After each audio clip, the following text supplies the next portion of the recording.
Hey guys, Jones here. This is going to be kind of a before and after type deal. This is going to be the before. Right here I have a Spyderco Byrd Cara Cara 2, the G10 handles. Price is between $30 and $35. Honestly, this knife came with a load of problems. Fit and finish is atrocious. There's jimping here, what they ground into it trying to finish it off. And there's also, it came with all sorts of like dirt and gunk in the jimping. Jimping on the spine is very, very poor. It almost looks like this blade was, cast, and the jimping was cast in there. I don't know how else they would make it to look like that. Lockup had vertical play initially. It hadn't even been carried, and there was rust and corrosion inside the liners when I got it, which is absolutely ridiculous. Action was very, very stiff and unsmooth. I took it apart, and it almost looked like they had used like roofing tar to lubricate the pivot washers. Advertised as phosphor bronze, they're not, they're brass. And where they drilled and tapped these holes for the clip, it actually left like a kind of I guess a burr on the inside, which actually dug into the pivot washers and left these big old like slices in it. So it's been a nightmare since day one. The edge, it came extremely thick. Calipers are something that I use very often to measure blades, grind thicknesses. I do a lot of comparison and evaluating off camera, and I use a caliper to sort of measure the thicknesses of edges, compare different blade grinds, stuff like that. I prefer the composite calipers. Composite, I mean, it's made of basically FRN, fiberglass reinforced nylon. They're relatively cheap. The resolution isn't as high as my metal caliper, but accuracy is about the same. The reason I prefer this though is because it's basically a plastic. I don't have to worry about it, denting and dinging up my edges, because when you spend like 3 or 4 hours reprofiling and honing an edge, it's very, very frustrating and aggravating to ding it when you're measuring it. So this will not ding your edge. It is very accurate though. So stock thickness, I reprofiled it, but I really didn't remove much metal at all. It came at about 1.0 millimeters. I mean, that is ridiculous.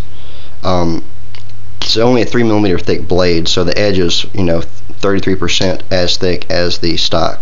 To give you an idea of like normal, most of my Kershaw overseas made products come in at between 0.3 and 0.5 millimeters right behind the edge. So this is incredibly thick. Also, the edge, probably the back 50% here, was not even apexed, so it would not cut a damn thing. But after I did reprofile it, I did this by hand. Hopefully you can see this is about as perfect as you can get a freehand edge. I mean, it's not multifaceted or anything. There's no hard transitions where you didn't maintain the same angle. It's a very, very consistent, clean looking edge. It almost looks as if it was done on a fixed angle sharpener, but it wasn't. This is all freehand. It is an extremely sharp edge, somewhere between hair whittling and tree topping. So basically this is the before, because I'm about to take this out to my grinder and redo the primary grind to get it to a much thinner cross-sectional area, so it'll cut better, because quite frankly this thing's cutting performance is embarrassing. I do require very high cutting performance in my knives, because typically if a knife does not cut well, I won't carry it and I won't use it. And I love knives, so I like to use and carry everything I've got, but we'll see what we can do with it. Geez, 4 minutes. I apologize this is taking so long, but basically I just wanted to show you kind of a before shot before I go and reprofile this thing. So thanks for watching, guys, and I will see you in the next video. Hey guys, I'm back. So as you saw previously, I was less than impressed with the factory grind on this Byrd Cara Cara 2, and that was because the thickness right behind the edge was 1.0 millimeters, and that 1 millimeter thickness was consistent from the heel of the blade to the tip. So needless to say, the thing did not cut very well, and the tip was incredibly thick and obtuse. So I just finished in my shop regrinding this thing. So let me show you what we got. Now, I did a full height convex and polished it up. I did leave the edge bevel on there for a few reasons. First of which, I had sharpened this freehand to a hair whittling edge. I really didn't feel like redoing that.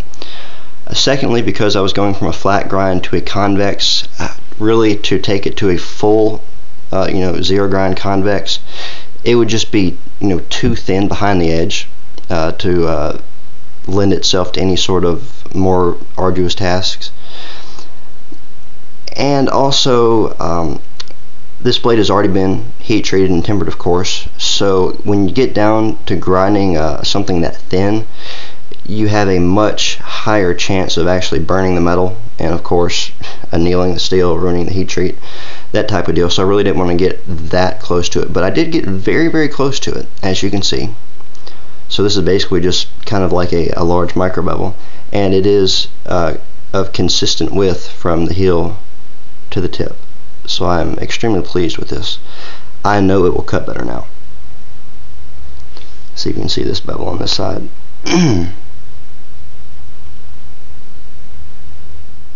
So it's a very narrow bevel at about 30 degrees inclusive. So overall, the convex grinding didn't go very well.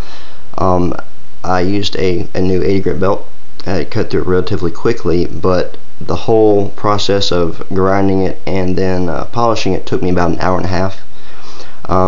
That's because I was being extremely careful not to overheat the steel, or get it hot and quench it and cause stress fractures in the steel. So I would grind for maybe 10 to 15 seconds before it reached any sort of high temperature at all, and then cool it off, so to prevent any sort of stress fractures or micro fractures. So this should perform quite well and still have the same edge retention capabilities as it did previously.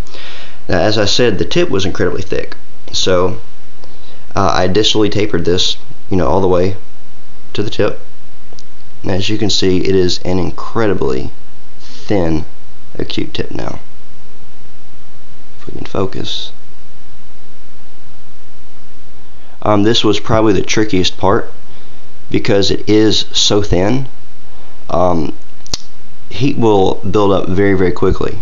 So I was extremely careful around the tip area not to, of course, burn the metal. But I think it turned out quite well. Now, as I said before, it was a millimeter thick behind the edge, and I showed that on camera with the caliper. So now let's take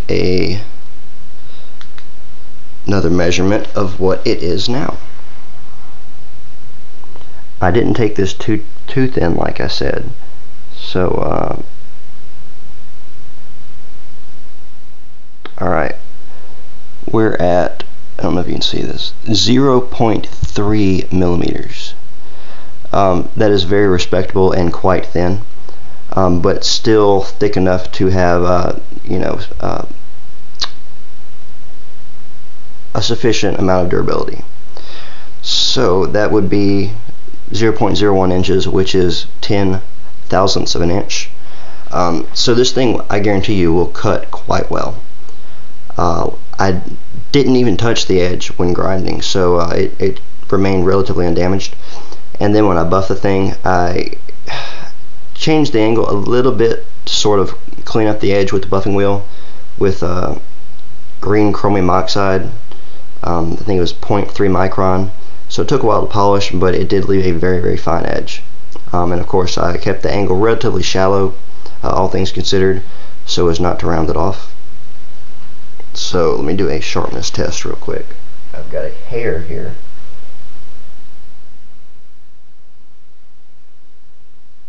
If I can Find the right end. Alright, I hope you can see this. It's a hair.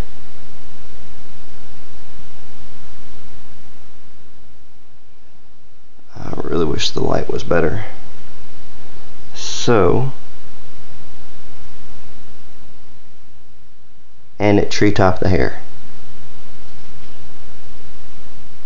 Hopefully you can see that. The whole top half of the hair is not there anymore, so it is a tree topping edge. Now, as for paper cutting, it should glide through the paper much more easily now. Of course, everybody loves the phone book paper cut test. I'll go ahead and turn off my caliper.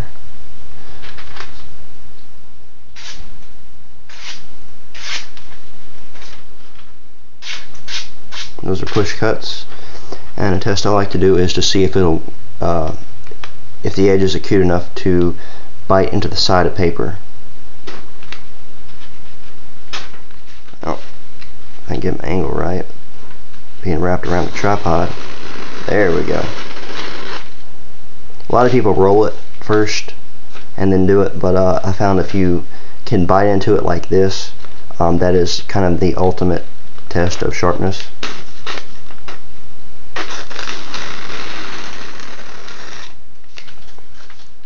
So rest assured, this is definitely a sharp edge.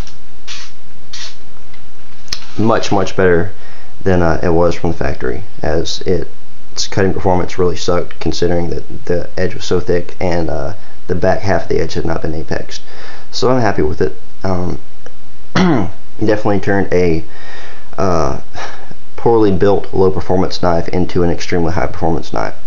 So I think I'll end it here. Thank you guys for watching, and I will see you in the next video.